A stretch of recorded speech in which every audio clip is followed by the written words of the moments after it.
YouTube Blunders. Hope you guys are well, and thanks for hanging out with me today. Just want to quickly give you an update what I've been getting myself into.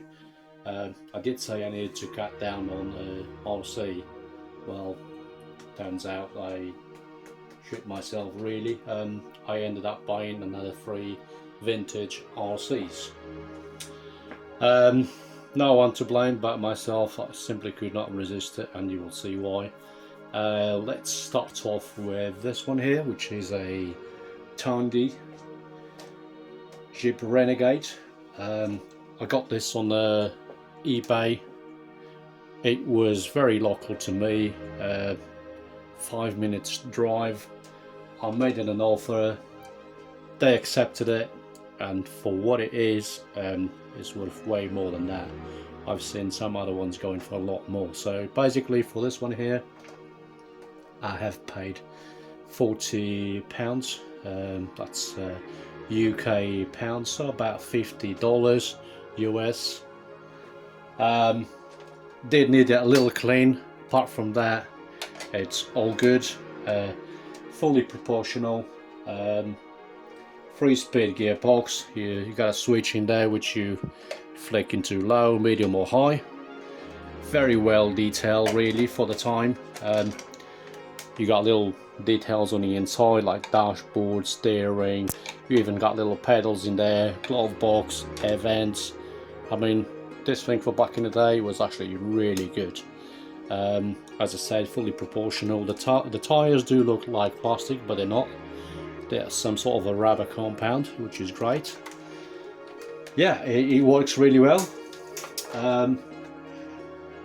It does take a lot of batteries. It takes 4 C-size batteries plus one 9-volt battery, and takes 6 AA's on the actual remote.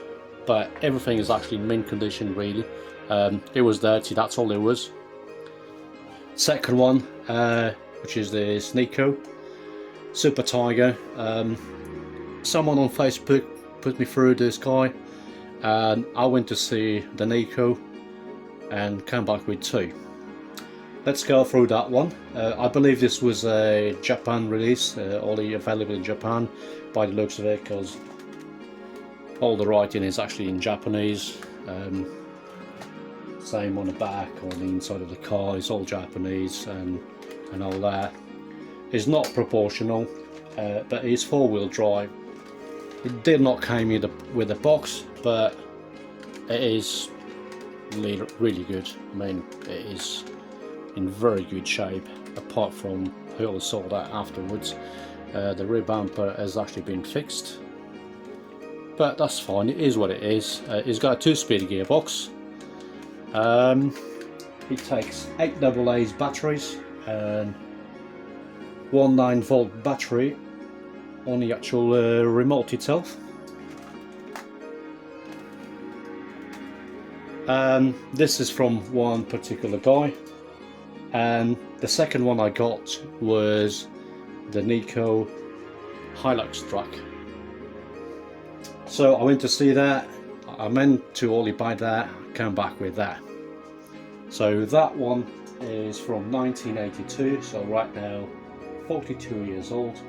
2-speed gearbox, working lights, working winch.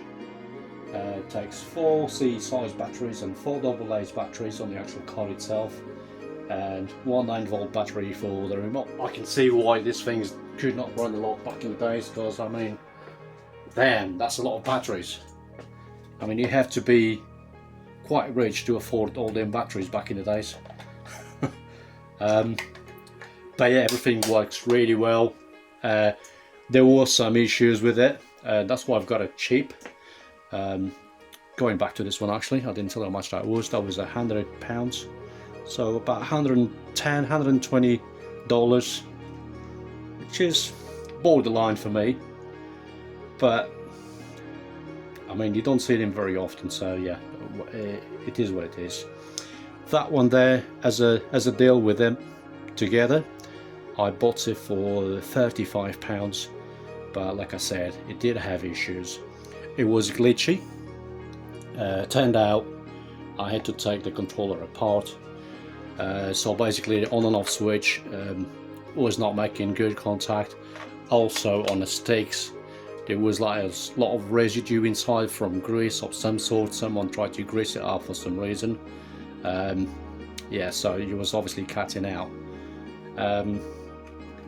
The other issue was you only had one headlight, but I 3D printed those.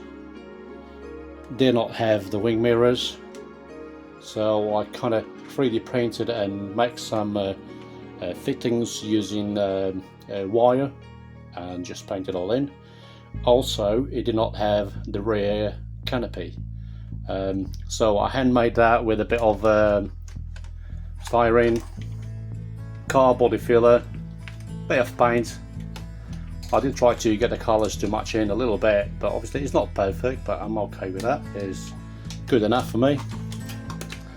And mounted on, so this only clips on.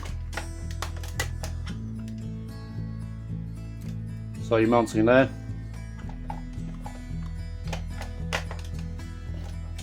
And that's it. Yeah, you can switch in between driving. There is a switch inside, I should show you that actually.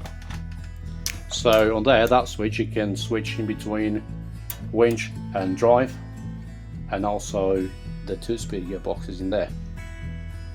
So yeah, great little car. I honestly think this was a bit of a bargain. I know that it did have issues, but I managed to fix them. So yeah, this is what I've been up to, buying more RCs. Guys, hopefully I will get a bit of a run time on it. Don't think I'm going to use it outside because it's actually pissing down in the UK at the moment, so I want to try to keep them clean and fresh and not ruined. So I'll probably do a little running video just in the man cave, and that will be it. Leave a comment below, let us know what you think of it, and I'll catch you on the next one. Take care.